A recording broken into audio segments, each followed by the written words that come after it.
साथियों को मेरा नमस्कार। स्वागत है आप सभी का आज 4 मार्च के जनसत्ता विश्लेषण में। आइए शुरू करते हैं आज का विश्लेषण और देखते हैं कौन सी राष्ट्रीय अंतर्राष्ट्रीय खबरें हमारी आगामी परीक्षाओं को लेके होंगी महत्वपूर्ण।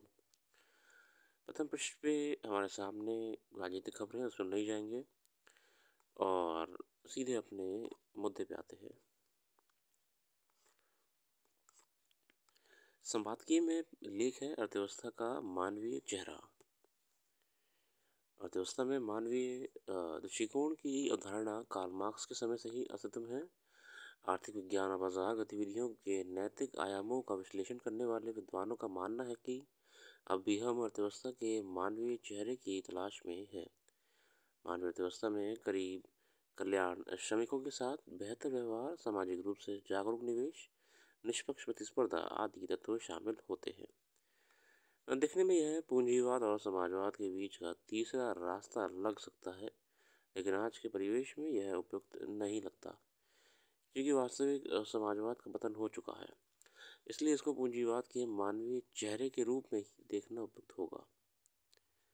इस दृष्टि से मानवीय गरिमा को मान्यता देना, लोगों को गरीबी से बाहर निकालना, पारिवारिक जीवन यापन के लिए एक ठोस आधार प्रदान करना और मानवीय ज़रूरतों के अनुरूप आवश्यक सामग्री के उत्पादन की क्षमता विकसित करने से ऐसी क्रियाएं जरूर होती है।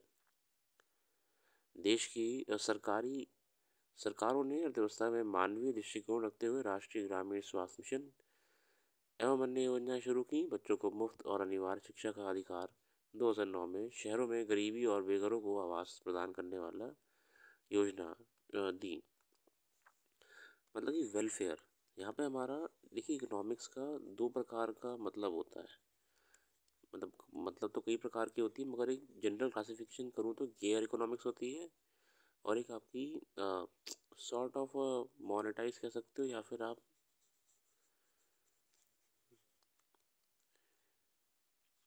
मतलब मनी बेस्ड इकोनॉमी समझ सकते हो। जैसा जैसा मूल्य जो लक्ष्य है वो सिर्फ पैसा है। वेलफेयर इकोनॉमी या केयर इकोनॉमी में क्या होता है कि लोगों के वेलफेयर का, देखिए इकोनॉमी तो पहले चलेगी ही पैसे से, मगर वेलफेयर इकोनॉमी या केयर इकोनॉमी में क्या होता है कि प्रायोरिटी ह्यूमन डेवलपमेंट होता है, ठीक है, ना कि कटिंग एज पैसा। राष्ट्रीय खाद्य सुरक्षा अधिनियम सहित अनेक योजनाओं के जरिए नागरिकों को विभिन्न रूपों से सुविधाएं उपलब्ध कराई। योजनाओं के क्रियान्वयन हेतु जीएसटी, आयकर जैसे कराधान के प्रावधान भी किए। करों के मामले में अधिकतर करदाताओं की शिकायत रहती है कि उन पर कर का बोझ अधिक है, जिससे उनके अपनी व्यवसाय गतिविधियों को संचालन में कठिनाई आती है और इनके द्वारा उत्पादित माल और सेवाओं पर लगे करों के कारण उनके महंगा होने से उपभोक्ताओं की अधिक खर्च का बोझ उठाना पड़ता है। कराधान के मामले में कौटिल्य ने कहा था कि जनता पर कर का बोझ कम पड़े, इसलिए मधु सिद्धांत के अनुसार कर लेना चाहिए। यानी मधुमक्खी जिस तरह फूलों से रस लेकर शहद बनाती है, फूलों को नुकसान नहीं होने देती और शहद से लोगों को फायदा मिलता है, उसी प्रकार की कर व्यवस्था होनी चाहिए। आम जनता को आवश्यक सुविधाएं करदाताओं पर हो आवश्यक सुविधाएं कर दाताओं पर अनावश्यक कर का बोझ ढाले बिना दी जानी चाहिए। अर्थव्यवस्था के मानवीय चेहरे की दृष्टि से विगत वर्ष में हुए दो बड़े आंदोलनों का संदर्भ लेना समुचित होगा। पहला किसान आंदोलन और दूसरा कर्मचारियों द्वारा नई पेंशन योजना की जगह पुरानी पेंशन योजना को वापस लागू करने की मांग, है ना। देखिए पेंशन योजना की वो वापस से लागू करने की मांग करी जा रही है। मुद्दा क्या है, मुद्दे वगैरह हम आए तो बेसिकली वेलफेयर के लिए उनका, है ना। उनको उनकी फसलों का पर्याप्त मतलब किसानों को जो है मूल्य ना मिलने से वे कर्ज में डूबते जा रहे हैं और आत्महत्या करने ऐसी नौबत आ रही है। इसलिए उनको न्यूनतम समर्थन मूल्य एमएसपी की गारंटी मिलनी चाहिए। वे अपनी सभी फसलों पर एमएसपी की गारंटी चाहते हैं। सरकार वर्तमान में 22 खरीफ और रबी फसलों पर एमएसपी दे रही है। इसमें धन, ज्वार, बाजरा, रागी, मक्का, तूर, मूंग, उड़द, मूंगफली, सूरजमुखी, सोयाबीन, तिल और नाइजर बीज और कपास शामिल है। लगभग 10 लाख करोड़ रुपए करने पड़ेंगे, जिससे विकास के लिए अन्य मदों में खर्च के बहुत कम राशि रह पाएगी। मतलब अगर जो वार्षिक बजट है हमारा, ठीक है, जो हमारा बजट निकलता है साल का, आर्थिक विश्लेषणों का मानना है कि देश का कुल वार्षिक बजट लगभग 10 लाख करोड़ खर्च करने पड़ेंगे, जिसका विकास के लिए कम मदों में अन्य मदों में खर्च के लिए बहुत कम राशि रह पाएगी। समय समय पर एमएसपी में बढ़ोतरी से खर्च हो बढ़ेगा और महंगाई भी मंडलाएगी। मतलब सरकार अगर बार बार एमएसपी आपका बढ़ाएगी या फिर एमएसपी में और चीज़ों को ले लेगी, तो वो लायबिलिटी सरकार के ऊपर ही पड़ेगी। मतलब सरकार को ही ये सारा खर्चा उठाना पड़ेगा, जो कि सरकार का बजट वैसे ही नॉर्मल चलता है इतना, उससे ओवरलोड आ जाएगा। आते हैं आगे। कई बार धरना प्रदर्शन कर चुके ओपीएस या पेंशन योजना के कर्मचारी पुरानी पेंशन के संबंध में भी सरकार का बंद करने का तर्क सरकारी धन और सरकारी खर्च बढ़ने की वजह बताई गई कि सरकार पे ना बोझ होता है फाइनेंशियल। पेंशन देना एक ऐसे व्यक्ति को जो कि कंट्रीब्यूट नहीं कर रहा है इकोनॉमिक्स में, है ना। देखिए इकोनॉमिक्स में क्या होता है, सब टू द पॉइंट बातें करते हैं कि एक व्यक्ति की वैल्यू क्या है, उस हिसाब से ही उसकी कैलकुलेशन इकोनॉमिक्स में होती है। समाज में वैल्यू ह्यूमन की भी होती है। इकोनॉमिक्स में आपकी क्या स्किल है, क्या अनस्किल हो आप, तो एक ऐसे व्यक्ति को जो कोई काम नहीं कर रहा है उसे सरकार पैसे देते हैं, ये एक थोड़ा सा सरकार बर्डन हो जाता है। सरकार का यही तर्क है।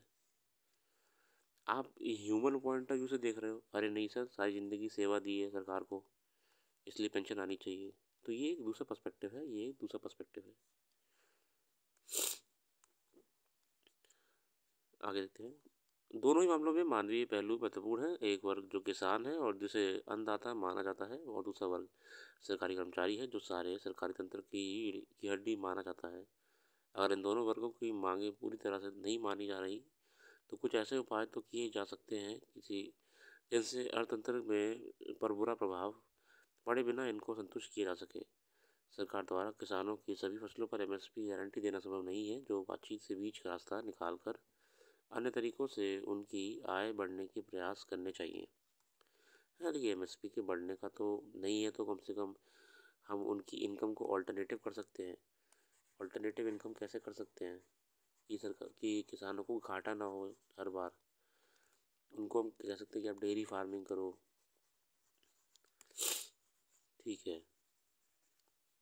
अरे जो एमएसपी की डिमांड है वो क्यों है, ताकि पैसा बेकार जा रहा है ना, पैसा खर्च हो जाता सारा, मार्केट में सेल ना हो तो लॉस हो रहा है, तो उनकी इनकम बढ़ा दो। डेयरी फार्मिंग है, बी कीपिंग है ना, एपीकल्चर कहते हैं, पिसीकल्चर है, सेरीकल्चर है, मतलब कि ऐसे कृषि के और तरीके इनको बताओ जिससे वो इनकम और कमा सके, मतलब कृषि के अलावा भी इनकम कमा सके। अच्छा आर्टिकल था, आगे आते हैं। ये छोड़िए। मानवीयता के विरुद्ध दुनिया में कहीं भी युद्ध चल रहा होता है तो उसमें शामिल दोनों पक्ष एक दूसरे की कटघरे में खड़ा कर देते हैं। इजरायली सीमा के भीतर घुसकर जब हमास ने हमला किया था, तब तमाम देशों ने हमास की आलोचना की थी और इजराइल ने अपना जवाबी हमले को बचाव की कोशिश बताया था। मगर इसके बाद से युद्ध जिस शक्ल में जारी है, इसराइल हमलों में गाज़ा पट्टी के करीब 30,000 लोग मारे जा चुके हैं। यह कल्पना देश के लिए भी संभव नहीं जान पड़ रहा है।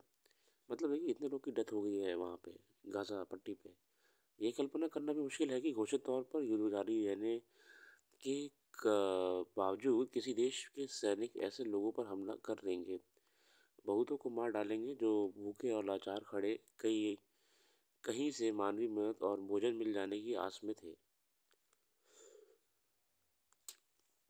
असल में जो बहुत से लोग थे ना, जो बॉर्डर साइड आ गए थे, वो लोग तो ह्यूमैनिटेरियन सपोर्ट के लिए जाए थे ना, तो उनको भी एज पर आर्टिकल जो हमारे लेखक कह रहा है उन पर भी हमला करा गया है।